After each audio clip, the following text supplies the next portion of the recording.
No último domingo nós tivemos o privilégio de aprender sobre a nossa identidade, aquilo que o Senhor nos chamou para ser. Se vocês lembram bem, não é descrito as coisas que nós devemos fazer, mas aquilo que nós somos. Vocês são o sal da terra e Se o sal vier a ser insípido, nosso Senhor diz, como vai restaurar o sabor? Ele não presta para nada, senão para ser jogado fora e ser pisado pelos homens. Uma das vantagens do sal é visto numa história que é contada sobre a invasão dos hunos ali no norte da China. Diz que Átila, rei dos hunos, conseguia viajar longas distâncias montado em seu cavalo. Ele não parava nem para fazer as refeições. Ele comia enquanto cavalgava. Ele distribuía pedaços de carne com os seus líderes e os colocava debaixo da sela à distância de sua mão.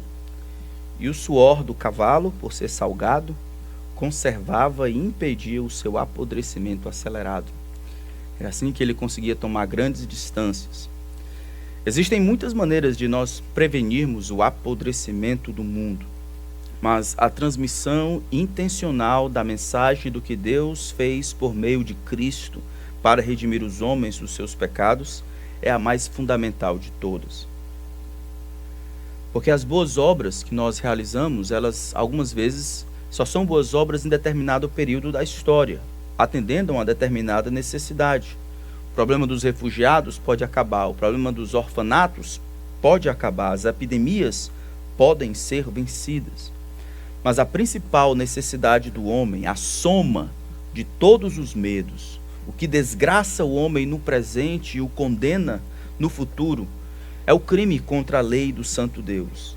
A perpetração da sua autonomia, o seu pecado, sempre será a causa de toda a podridão individual e comunitária. E por isso o Evangelho precisa ser a maneira mais clara de como nós salgamos esse mundo. Salgamos a alma do mundo com o sal divino do Evangelho. Então nós vimos o desejo de Jesus de falar sobre como nós, como luz e sal da terra, devemos de alguma forma trabalhar nesse mundo. Isso é Mateus capítulo 5. Mais na frente, em Lucas capítulo 24, o Senhor vai falar sobre a vinda do Espírito Santo e o poder que Ele é responsável por conferir a essas pessoas para que se tornem testemunhas e consigam de fato ser o sal da terra e a luz do mundo. E nós vemos isso acontecendo de maneira clara no livro de Atos.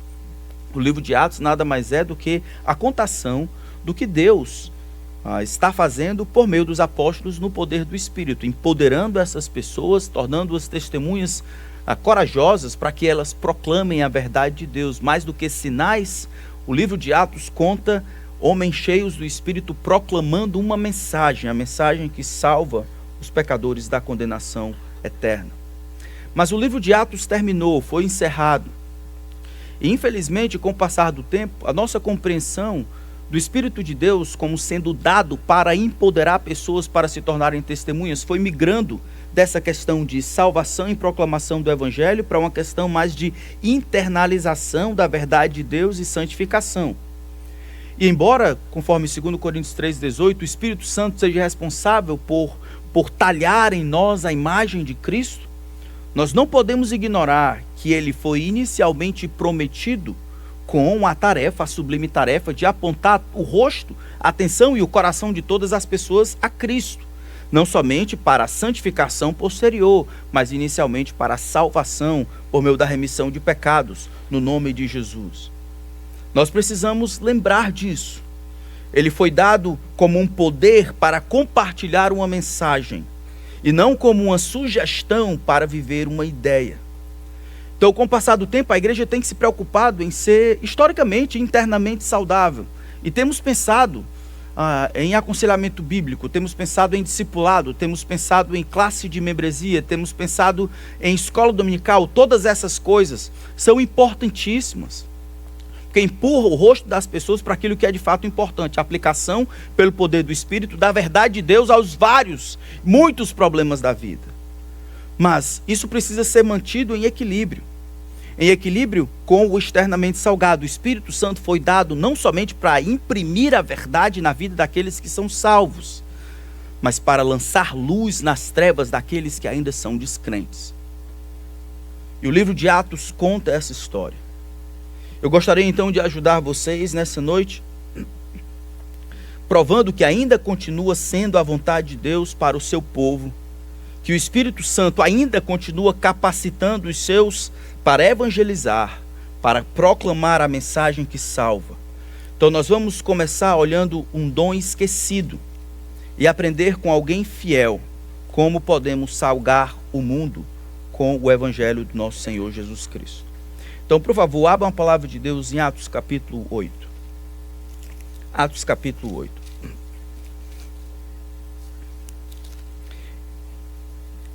Atos capítulo 8, o texto começa abrindo com o consentimento de Paulo na morte de Estevão. Ele não é o primeiro mártir que nós não precisamos dizer isso, mas com certeza ele é o primeiro que nós temos registrado na palavra de Deus. Ele morre com o consentimento de Paulo, e aí o texto continua dizendo que naquele dia teve início uma grande perseguição contra a igreja em Jerusalém, e todos, exceto os apóstolos, foram dispersos pelas regiões da Judéia e da Samaria. Alguns homens piedosos sepultaram Estevão e fizeram grande lamentação por ele. Saulo, porém, queria destruir a igreja, indo de casa em casa, arrastava homens e mulheres, lançando-os na prisão. Enquanto isto, os que foram dispersos iam por toda parte pregando a palavra. Filipe foi à cidade de Samaria e anunciava Cristo ao povo dali. As multidões unânimes davam atenção às coisas que Filipe dizia, ouvindo-as e vendo os sinais que ele fazia, pois os espíritos imundos, gritando em alta voz, saíam de muitos que estavam possuídos por eles. E muitos paralíticos e coxos foram curados, e houve grande alegria naquela cidade. Nosso texto, nosso capítulo, inicia com uma explicação do que estava acontecendo. Grande perseguição surge em Jerusalém, as pessoas apedrejam Estevão até a morte, não poderiam resistir à sabedoria que ele tinha dado, que Deus tinha dado a ele. No capítulo 7, o rosto dele era como o rosto de um anjo, segundo a visão dos seus inimigos. E aí Saulo, o perseguidor da igreja, consentia, e aí a partir disso ele começa a arrastar as pessoas para que sejam presos. Enquanto isso acontece, a perseguição se alastra, as pessoas saem para salvar a própria vida, isso é para fugir da perseguição. Enquanto fazem isso, o texto diz de maneira clara no versículo 4 que eles vão pregando por toda parte o quê? A palavra. Nós já vimos essa mentalidade quando estudamos a plantação da igreja de Antioquia. É essas mesmas pessoas, algumas foram lá para Antioquia, outros ficaram ali na região e foram fugir num lugar que naquela época era um lugar bom para ser escondido, para se esconder, Samaria. A região de Samaria era uma região execrada pelos judeus. Os judeus não gostavam nem de passar por lá, mesmo que encurtasse a distância de um lugar para outro, eles contornavam por fora. Um judeu fugindo para Samaria iria com certeza fugir da perseguição. Esses irmãos, no entanto, embora saem de Jerusalém por causa da perseguição, o texto diz que eles vão por toda parte pregando a palavra. O próprio Filipe vai para lá pregando, anunciando a Cristo. E nós encontramos aqui, irmãos, um determinado padrão, o mesmo padrão que nós encontramos em Antioquia. É um povo que, independente das circunstâncias ao redor, um povo que, independente dos apreços e dos desprezos, um povo, independente do vento contrário ou a favor, é um povo que tem uma mensagem para ser compartilhada, um povo que prega a palavra. É um povo que tem algo a dizer. Isso sempre me marca, porque é pessoas que a gente não sabe que tipo de treinamento eles tiveram, se tinham ido para um seminário. É povo que normalmente, historicamente, vem do baixo clero, vem das camadas mais baixas da sociedade. Carpinteiros, pessoas que trabalhavam nas pedras, ou trabalhavam lavando as roupas, ou trabalhavam cuidando do gado, ou pastores, ou pessoas comuns, vivendo uma vida comum, tendo que ser transportadas agora para um outro lugar, perdendo a vida por causa desse evangelho, mas sem ficar chateado com o evangelho que havia custado um modo de vida e importado eles para um modo de vida completamente diferente, novas circunstâncias, continua falando, pregando, anunciando esse evangelho. A igreja de Jerusalém era uma igreja internamente salva. saudável. Mas agora, na oportunidade, ela tem condições de ser externamente salgada. É uma comunidade de discípulos que se identifica por aquilo que prega, seu compartilhamento desta mensagem. As pessoas atendiam ao que Filipe estava dizendo. Filipe é enviado para lá. Filipe é encontrado pela primeira vez no livro de Atos, no capítulo 6. Lembra que ele é escolhido como um homem cheio do Espírito Santo e de sabedoria, e ele é encarregado para distribuir as mesas, para evitar aquela ruptura que estava acontecendo dentro da igreja, aquela ruptura racial. Filipe está lá para fazer isso. Aqui ele aparece como um homem pregando o evangelho, pregando as boas novas. Ele continua no versículo 12. Quando, porém, deram crédito a Filipe, o que Filipe fazia? Os evangelizava a respeito do reino de Deus e do nome de Jesus. Essa é a primeira vez no Novo Testamento, no livro de Atos, que aparece a palavra evangelizar. E aqui, evangelizar está sendo uma descrição daquilo que Filipe está fazendo. Ele está anunciando, a gente já viu que ele está anunciando a Cristo no versículo 5. A gente já viu que ele está falando às multidões, no versículo 6 ele está dizendo algo. E aqui, mais uma vez, no verso 12, ele está falando sobre o reino de Deus, o controle e o governo de Deus sobre os homens em Jesus Cristo, o grande rei. E esse conteúdo aqui é tido como o evangelho. O que ele está fazendo? Ele está transmitindo, compartilhando, articulando uma mensagem. Mais do que vivendo uma mensagem, compartilhando uma mensagem do controle de Deus sobre os homens, o seu direito de Jesus como rei do universo, aquele que, crido, pode trazer perdão aos pecadores. Mas isso acontece, irmãos, em Samaria. Filipe, ele vai para Samaria, ele está disposto a cruzar, talvez, uma das fronteiras raciais mais difíceis. A mais difícil, pelo menos naquele momento. Cachorros eram considerados mais dignos de confiança e de comida do que os samaritanos, da perspectiva dos judeus. Mas Deus tem um povo lá. Deus envia Filipe para lá, por meio da perseguição e por meio das oportunidades. Mas o nosso texto começa no versículo 26. Deus tem algo mais ainda para que Filipe faça. E aí a palavra do Senhor diz assim: o anjo do Senhor disse a Filipe: levante-se e vá para o sul, no caminho que desce de Jerusalém a Gaza. Este se acha deserto. Filipe se levantou e foi. Havia o etíope, eunuco, alto oficial de Candace, rainha dos etíopes, o qual era superintendente de todo o seu tesouro. Ele tinha vindo a adorar em Jerusalém, estando regressando ao seu país. E assentado na sua carruagem, vinha lendo o profeta Isaías. Então o Espírito disse a Filipe: aproxime-se dessa carruagem e acompanhe. Correndo para lá, Filipe ouviu que o homem estava lendo o profeta Isaías. Então perguntou: o senhor entende o que está lendo? Ele respondeu: como poderei entender se ninguém me explicar?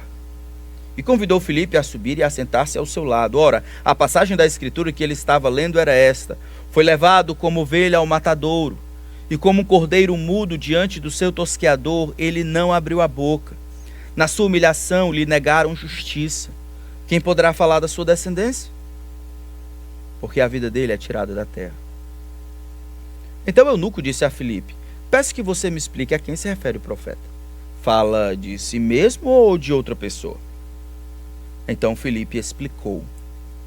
E começando com esta passagem da Escritura, anunciou-lhe a mensagem de Jesus. Seguindo pelo caminho, chegaram a certo lugar onde havia água.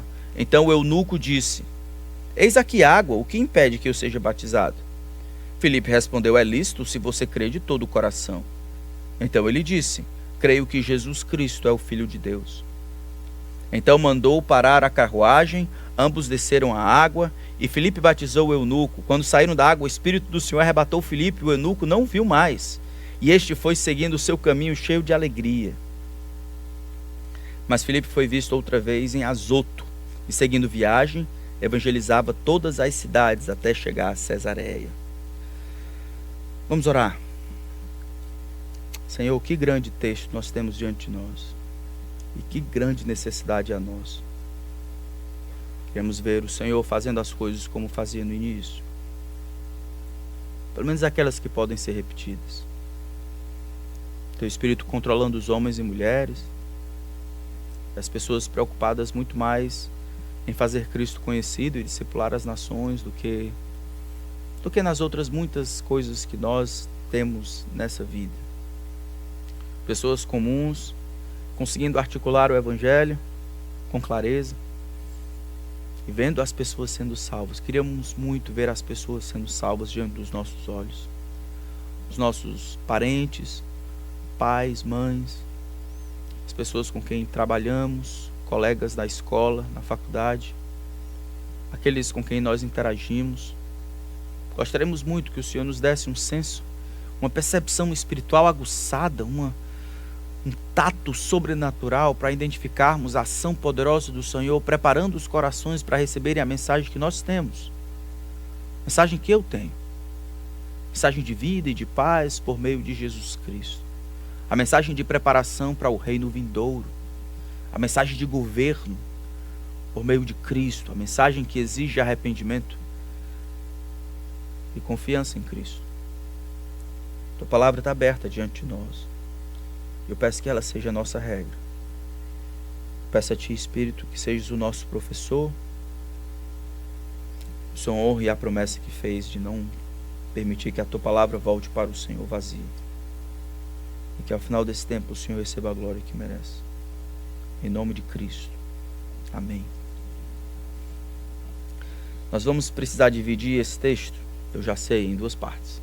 Então, nós vamos olhar em primeiro lugar o evangelista em ação. E aí depois olhamos de outras maneiras.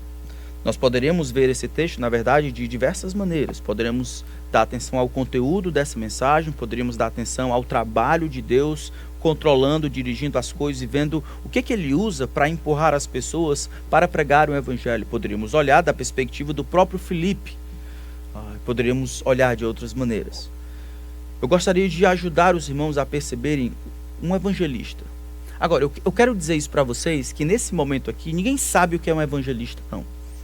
Não existe ainda um dom perceptível, claro, uma lista de dons. Romanos capítulo 12, 1 Coríntios capítulo 12, Efésios capítulo 4, seria escrito muito mais na frente. Saulo não tinha nem ainda se tornado Paulo, não tinha caído do cavalo, não tinha se convertido. Então a ideia na cabeça do povo ainda, o Espírito Santo já havia dado o dom, claro, na salvação, na conversão. Mas a igreja demorou um tempo para apreender, perceber como o Espírito Santo havia dotado a igreja de um dom dessa natureza. Então aqui são os primórdios, é a primeira perseguição, a primeira vez que o povo tem a oportunidade de cruzar a primeira fronteira racial, geográfica. Mas o Espírito Santo foi dado para isso. E aqui a gente vai ver ele em ação. O evangelista em ação, mesmo sem essas percepções que hoje nós temos. Mas ele estava aqui já trabalhando. O texto começa de maneira simples, a história é muito conhecida. Um anjo do Senhor disse a Filipe. Isso precisa ser entendido em comparação com mais na frente. Mais na frente o Espírito diz a Filipe algo. O Espírito empurra Filipe, para que ele faça alguma coisa. Versículo 29. Então o Espírito disse a Filipe, aproxime-se dessa carruagem e acompanha. Então no início aparece um anjo, um pouco mais na frente, o Espírito de Deus. Eu espero demonstrar como isso é importante. A primeira coisa que a gente aprende aqui sobre um evangelista em ação, alguém que deseja ser externamente salgado, alguém que deseja salgar a alma do mundo com a proclamação do Evangelho, é o mais básico de todos, é essa disposição. Disposição obediente, ou obediência fiel. O anjo diz, levante-se e vá para o sul, no caminho que desce de Jerusalém a Gaza, este se acha deserto. Versículo 27 começa dizendo, e Filipe foi orar num quarto, jejuar por 4 dias, para saber se essa era a vontade de Deus. Está escrito aí. E ele foi conversar com os pastores, para tomar conselho se essa era a vontade de Deus. Ele foi fazer a conta se era possível viver no deserto, que estava deserto. O anjo do Senhor fala o que ele deve fazer, e ele, de maneira pronta, de maneira direta, ele simplesmente faz. Esse lugar, ele é um pouco inóspito. A gente precisa compreender o que estava em jogo aqui. Porque o anjo do Senhor, ele é bem direto, ele é bem claro, ele é bem específico. Você deve levantar-se, vá para o sul. Então está aqui Jerusalém, você vai para o sul. A gente sabe ali que era mais ou menos a terra o reino de Cush. Essa costa aqui inteira era um lugar meio inóspito, né? Um lugar meio perigoso. E o anjo é claro em dizer que o lugar estava o quê? Deserto. O lugar estava deserto. Não tem ninguém lá. O lugar se encontra deserto. Você deve ir para lá, um pouco mais ao sul, deve continuar. Se ele está em Samaria, que é um pouco mais aqui em cima de Jerusalém, ele precisa caminhar pela costa um pouco mais, de Jerusalém a Gaza, aqui descendo para o rio Nilo, que estava ali ao sul. Ele precisa fazer lá. E o texto diz que claramente ele se levanta e vai. Nosso texto diz que havia um etíope. A Etiópia, para os judeus, para os gregos e para os romanos, era literalmente o fim do mundo. Era assim que eles chamavam a Etiópia, o fim do mundo. Alguém que queria da Etiópia viajar para Jerusalém, como acontece com esse turista aqui, ou esse romeiro, né, da Etiópia, que queria pagar a promessa lá em Jerusalém, ele precisaria caminhar 5 meses a pé ou no lombo de um animal até lá, de ida. Então era provável que essas viagens durariam talvez 1 ano de recesso, 1 ano de abstenção dos trabalhos.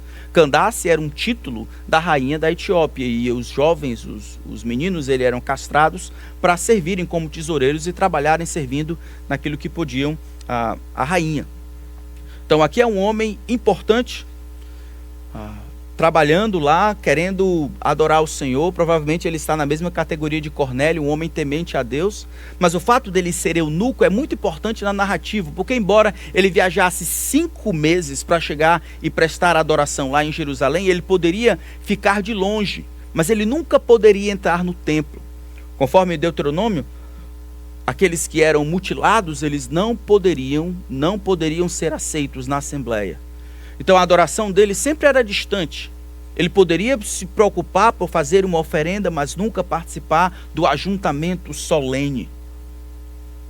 É esse homem que veio adorar, esse homem mutilado, que havia sido negado de alguma forma a sua participação naquilo que Deus estava fazendo, que Filipe vai encontrar. Mas até agora nós temos apenas o background. Surge então a interação. Ele estava regressando ao seu país, no versículo 28. Ele estava na sua carruagem, provavelmente uma comitiva, lendo o livro do profeta Isaías. Ele chega lá nesse canto, versículo 29 diz: então o Espírito disse a Filipe: aproxime-se dessa carruagem e acompanhe. O Espírito diz a Filipe para seguir a carruagem de perto, sem lhe dizer o porquê. Isso é importante. Quando Filipe ouve ele lendo o livro do profeta Isaías, então talvez não, então é quando ele sabe a razão porque ele está lá. O texto diz que ele ouviu lendo, versículo 30, correndo para lá, Filipe ouviu que o homem estava lendo o profeta Isaías. Naquela cultura, ler um texto em voz alta significava respeito àquele texto. Então o homem está lendo em voz alta, viajando, está nessa viagem talvez, ele está ali embaixo, talvez ele já tenha saído umas 2 semanas lá de Jerusalém, está caminhando em direção à Etiópia, que é o fim do mundo. Vocês precisam ver isso em perspectiva. Em Lucas capítulo 24, Deus diz que haverá uma expansão geográfica acompanhada de uma expansão numérica. Os discípulos irão alcançar o mundo inteiro. Mateus capítulo 28, a responsabilidade é discipular de todas as nações. Atos capítulo 1, versículo 8, diz que o Espírito Santo vai descer e eles serão testemunhos em todos os lugares. Jerusalém, Judéia, Samaria, até os confins da terra. Essa incursão divina por meio do seu servo, nada mais é do que uma prova de que o grande Deus não somente deseja, mas ele empurra os seus servos para que o nome de Jesus seja conhecido e adorado até os confins da terra. Em toda essa narrativa, a gente vê Filipe sendo apenas um peão fiel, um coadjuvante fiel. Mas é Deus que orquestra orquestra todas as coisas. É Ele que marca o tempo, que orquestra exatamente o momento em que ele termina a adoração e Filipe acaba com o avivamento, né, de pregar o avivamento em Samaria, faz com que diga naquele momento para que os tempos se ajustem. É Deus que diz a informação que está deserto aquele lugar, para que Filipe não tenha que preocupar se é aquela ou aquela carruagem. O lugar estava deserto, era fácil para ele perceber, um homem está ali. Quando falar de carruagem, é aquela ali. O Senhor está trabalhando, orquestrando, preparando os corações. O homem está lendo o evangelho do Antigo Testamento, isso é, a profecia de Isaías com respeito ao sacrifício substitutivo de Cristo. A única coisa que Filipe precisa ser é não somente disposto a seguir as ordens de Deus, mas disposto também a colaborar com a missão de Deus. Ele precisa ouvir e ser sensível à voz do Espírito que diz: ei, acompanha esse carro aí, acompanha essa carruagem. Mas ele não diz a razão, não diz o porquê, não diz por que ele deve acompanhar. E o que eu acho que o que acontece a seguir deveria instruir, talvez nos envergonhar, aqueles que não fazem nada porque, segundo eles, não sabem o que fazer para promover a agenda de Deus. Pastor, eu não recebi treinamento, eu não sei o que eu tenho que fazer. Eu absolutamente não sei. O Espírito está trabalhando, dizendo a Filipe para onde ele deve ir, mas nunca dizendo o que ele deve fazer ou falar quando chegar lá. Mas sendo que esse homem, Filipe, é descrito como cheio do Espírito. Lembra que o Espírito foi dado para empurrar as pessoas, para que elas proclamem o Evangelho antes até de santificá-las, de salvá-las e depois santificá-las. Ele é um homem sensível ao coração que Deus preparou. O Espírito foi dado para encher de poder, não para falar em seu lugar. O Espírito foi nos dado para nos encher de poder. Ele não foi nos dado para que ele falasse em nosso lugar. Então Filipe se demonstra fiel. Deus orquestra tudo, empurra ele, coloca a coisa ali, mas é Filipe quem chuta a bola. Algumas vezes eu acho que nós responsabilizamos ao Senhor pelas falta de oportunidade, pelas palavras de dizer, que nós devemos dizer, por um bocado de coisas. Quando na verdade o Senhor está orquestrando, e se nós tivéssemos essa sensibilidade, caminhássemos cheios do Espírito Santo, teríamos essa disposição, essa obediência, essa santa sensibilidade para vermos as coisas diante dos nossos olhos e nós abrirmos nossa boca em fidelidade para compartilhar o Evangelho, para explicar o que Deus está fazendo por meio de Cristo. Temos que parar de culpar o Espírito Santo pelo trabalho que Ele nos deu a fazer. Mateus 28, 18 a 20, a responsabilidade de discipular todas as nações não foi dada ao Espírito, foi dada a você e a mim. A responsabilidade de proclamar as virtudes daquele que nos chamou das trevas para a sua maravilhosa luz não foi dada ao Espírito, foi dada para aqueles que saíram das trevas e migraram para a luz. Ele vem como capacitador, não como articulador para falar em nosso lugar. Ele vem como responsável pelo poder, mas ele não vai produzir fidelidade em nosso lugar. Trabalhamos em santificação e em obediência com a força que o Senhor supre, mas não a despeito da nossa fidelidade. Filipe está lá e ele sabe o que tem que fazer. Se podemos perceber a disponibilidade para servir a Deus, aqui, quando ele acompanha, seguindo a voz do Espírito, corre para lá e inicia a conversa, a gente vê sobriedade em servir a Deus. Ele sabia o que era importante. Essa interação, ela não acontece naturalmente, ele sabia o que era importante. Estou dizendo isso, irmãos, eu lembro de um homem que dizia que tinha muita dificuldade de evangelizar, demais. Falar com as pessoas era muito difícil. E aí ele conseguiu um trabalho, o trabalho dele era vendedor. Quando eu sentava do lado dele, ele queria me vender alguma coisa. Não quero comprar. Aí ele disse, mas isso. Não, mas eu não quero, não preciso não. Mas talvez você precise, mas isso. as várias estratégias e tal, de tudo. E eu fiquei pensando depois comigo, é claro que nós não estamos vendendo absolutamente nada. Não se compra uma coisa que não se está à venda. O perdão oferecido por Cristo é de graça. É de graça. Mas foi fato que agora, depois de que ele teve uma determinada necessidade, as coisas de fato mudaram na cabeça dele. O problema nunca foi a ausência de capacidade de particular a mensagem. O problema era a ausência de fidelidade. Se esse é o seu caso, chamem as coisas pelo nome. O Senhor nos chamou a todos nós para sermos cheios do Espírito, e isso vai ser demonstrado na maneira como compartilhamos os desejos do Espírito, que é proclamar as virtudes daquele que nos chamou das trevas para a sua maravilhosa luz.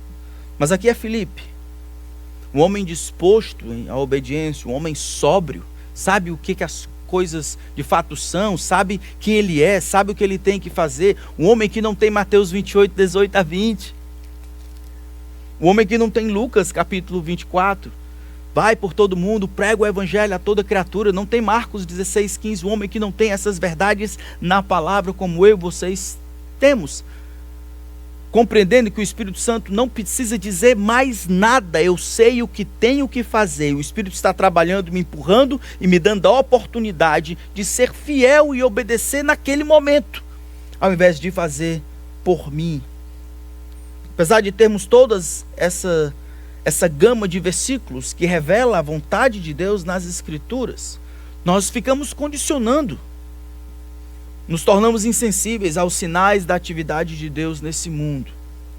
Precisa haver um dia, um horário e a pessoa para que eu esteja livre para evangelizar. Se não entendermos que Deus está trabalhando antes de nós, não nos moveremos ou falaremos a menos que tenhamos que fazer. O que parece é que Filipe, em sua sobriedade, ele sabe que Deus está trabalhando no mundo, que Deus está salvando pecadores. A gente sabe, não sabe não? Sabemos mesmo. Ficamos ávidos para ver os sinais do trabalho de Deus na vida das pessoas, para nós nos colocarmos ali à disposição do Senhor, para talvez fazer o próximo passo, ou empurrar a pessoa para o próximo passo. Somos daquele que forçamos a barra. Achamos que é por esforço, por força, que nós vamos alcançar as pessoas. O Espírito simplesmente diz, passa aquela carruagem e fique perto dela. E quando Filipe escuta ele lendo o profeta Isaías, ele sabe o que tem que fazer. Então, você entende o que está lendo? É a pergunta de Filipe. A disposição e a sobriedade se unem, eu acho, aqui à sabedoria. Sabedoria se refere mais a essa abordagem. A disposição ao desejo, sem questionar, a disposição à obediência, a sobriedade, a saber quem eu sou e o que Deus está fazendo no mundo, preparando os corações para ouvir o Evangelho. E a sabedoria na abordagem. Ele faz uma pergunta como se verificando se ele, o eunuco, estava entendendo, Filipe, melhor dizendo, estava entendendo certo. É o tipo de pergunta que oferece a oportunidade de a pessoa revelar sua intenção. Ele não chega dizendo, peraí, para a carruagem, peraí, tu precisa saber isso aqui, tu tá lendo, tu não sabe, deixa eu te explicar. O que parece com a pergunta é que Filipe está entendendo que o grande Deus preparou e orquestrou tudo isso para que ele, Filipe, participe como colaborador no trabalho de levar o Evangelho por meio desse homem etíope aos confins da terra. A pergunta vai provar de alguma forma, tanto estabelecer o contato para que Filipe faça o que deve fazer, ao mesmo tempo que provar que Filipe está entendendo certo. É uma pergunta em forma de convite.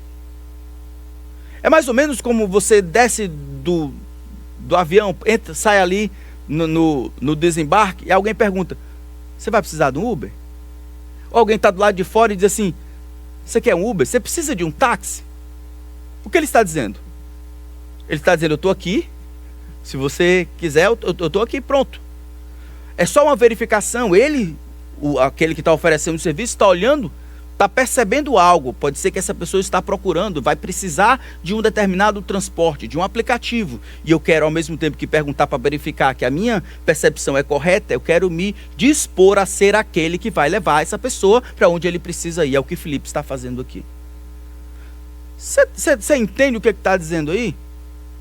Você entende o que você está lendo? Eu estou entendendo certo que você está lendo com a intenção de entender. Quero ser aquele que vai ajudar você a entender. Ele não esforça-se de goela abaixo, como se a salvação fosse por esforço humano, por parte do mensageiro. Mas a compreensão que Deus é o responsável por salvar, ele só precisa verificar se a pessoa tem sido preparada por Deus. Eu sempre fico preocupado quando as pessoas dizem: rapaz, eu evangelizei quase que... estou pagando Uber para evangelizar as pessoas. Como é isso, irmão? Rapaz, eu tenho que ir todo dia para um determinado lugar. Eu pago o Uber, eu coloco assim, conversar. Ele vai ter que me ouvir. Ele tem que me ouvir. Se levar muito em consideração o desejo desse homem, né, dessa pessoa de tentar resolver, ajudar a pessoa, talvez seria mais interessante se ele compreendesse que o poder está na mensagem, nem tanto no mensageiro. Que ele não pode ou abortar ou gerar vida pela maneira como ele prega o evangelho. Que ele deve acreditar, obviamente, em conversões instantâneas e genuínas, porque o poder está no evangelho. Mas ele precisa se tirar da jogada, talvez, e perceber os sinais de como Deus está trabalhando. E as perguntas podem gerar isso. Você já leu a Bíblia alguma vez? Talvez a música toque e você diz: rapaz, essa música conta isso. Você acredita nisso? Rapaz, eu estou indo para a igreja, eu estou indo trabalhar, e eu tenho um relacionamento com Deus. Eu queria saber se eu posso orar por você em alguma coisa. Rapaz, dessa semana fulano de tal morreu, e aí para morrer basta estar vivo. Você já pensou em morrer?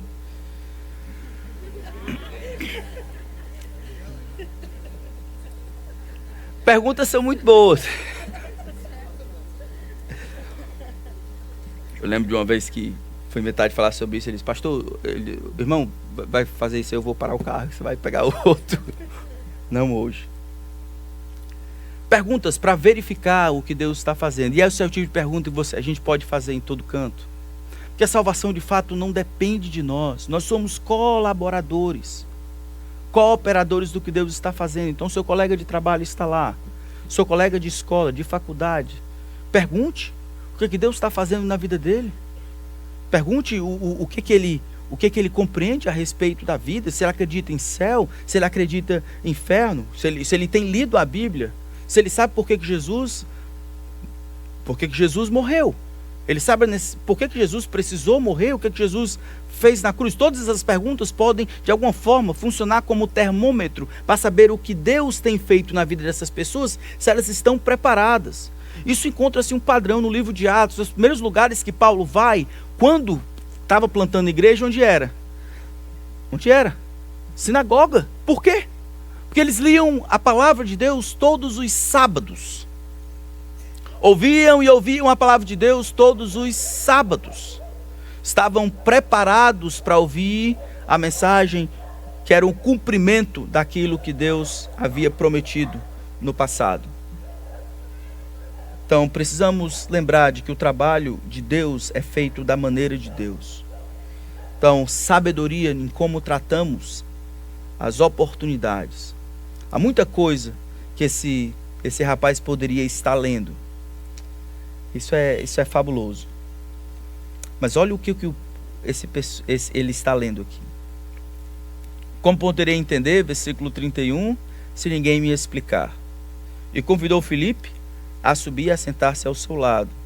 Ora, a passagem da escritura que estava lendo era esta: foi levado como ovelha ao matadouro. Vamos ler todos juntos. Foi levado como ovelha ao matadouro, e como um cordeiro mudo diante do seu tosqueador, ele não abriu a boca. Na sua humilhação lhe negaram a justiça. Quem poderá falar da sua descendência? Porque a vida dele é tirada da terra. Dentre os muitos textos que poderiam ser lidos, um rolo de Isaías estava na mão dele. Ele lia em voz alta esses textos. Ele entendeu, no versículo 34 a gente vê a dificuldade para perceber quem era o referente, de quem essa profecia estava falando. A pergunta dele era legítima. Ele está falando sobre o profeta, isso é, Isaías, ou está falando de alguma outra pessoa? Essas dificuldades, essas desventuras, esse trabalho aqui, ele está falando dele mesmo ou de alguma outra pessoa? Os 5 meses de viagem não havia sido em vão. O homem que havia sido impedido de entrar na Assembleia Solene agora está diante do seu mensageiro. E o seu mensageiro não somente demonstra disposição, sensibilidade, sabedoria, mas ele também é capacitado para explicar a verdade sobre Jesus a partir da Escritura. Eu fico imaginando se Filipe fosse alguns de nós. Entramos no carro, pegando um ônibus ou dentro de um Uber ou em qualquer outro canto, dentro de um avião, e o homem senta do nosso lado e lê um texto do Antigo Testamento, um texto dos profetas. E você ousa então perguntar: você entende o que está lendo? E o homem diz: eu vou entender se ninguém me explicar.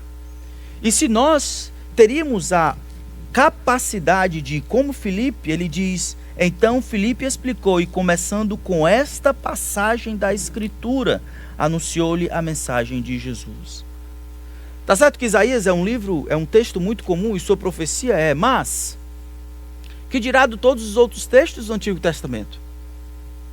Se nós quisermos de fato sermos salgados individualmente e coletivamente, não é somente obediência e disposição ou sabedoria na nossa abordagem, ou sensibilidade, sobriedade para aquilo que Deus está fazendo no mundo, mas nós precisamos também ter aquela capacidade, a habilidade de articular, de linkar os pontos do que Deus havia prometido com o que ele fez historicamente 2 anos atrás na morte de Jesus. Quais textos vocês utilizam para pregar o Evangelho?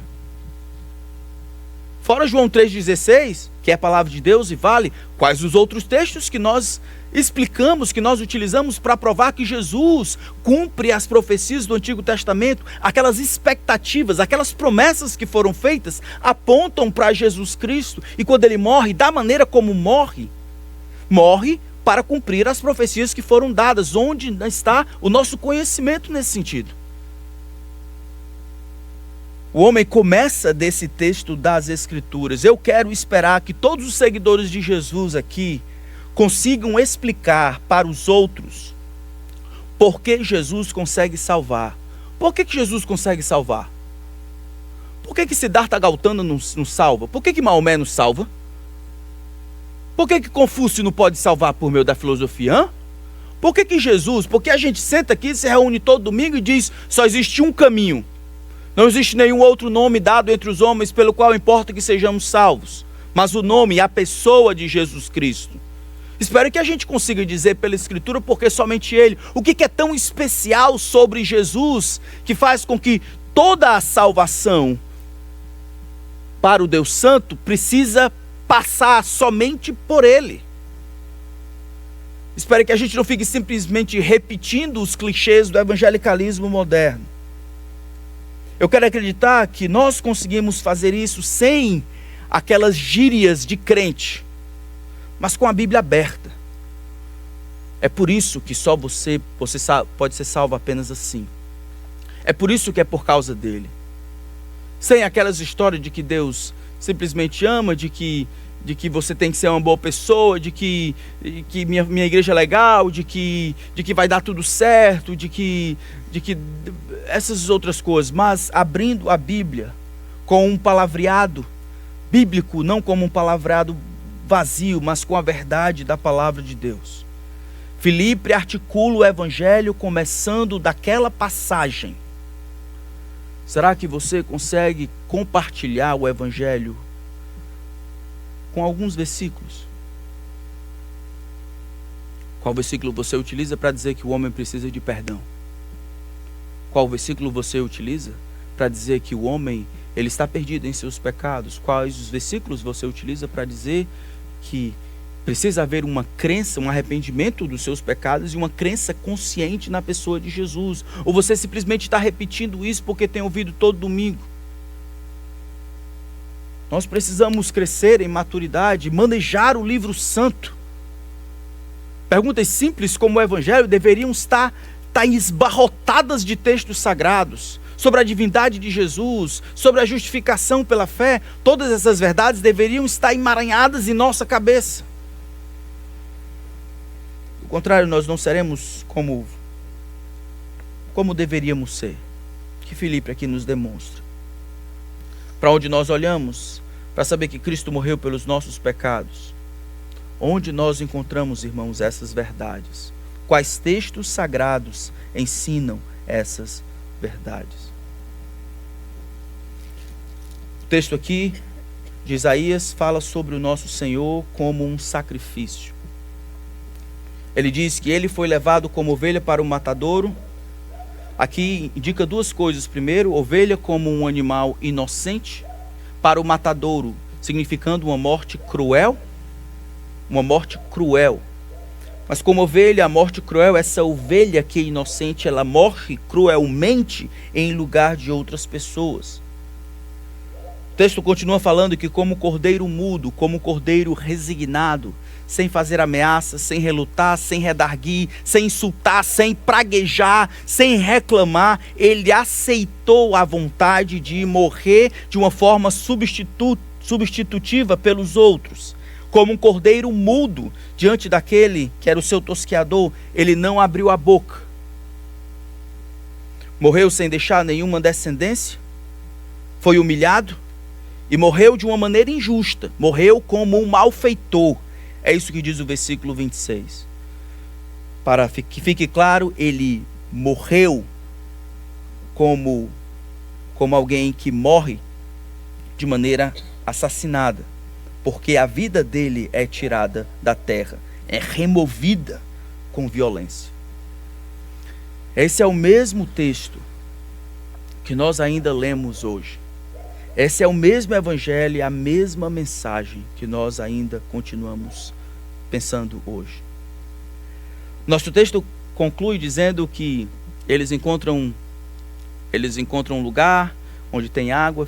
Agora o homem creu, alguma coisa aconteceu no meio do caminho, o homem creu, havia sido preparado para isso, se batiza, e aí o Espírito leva Filipe para outro canto, ele vai parar lá em Cesareia.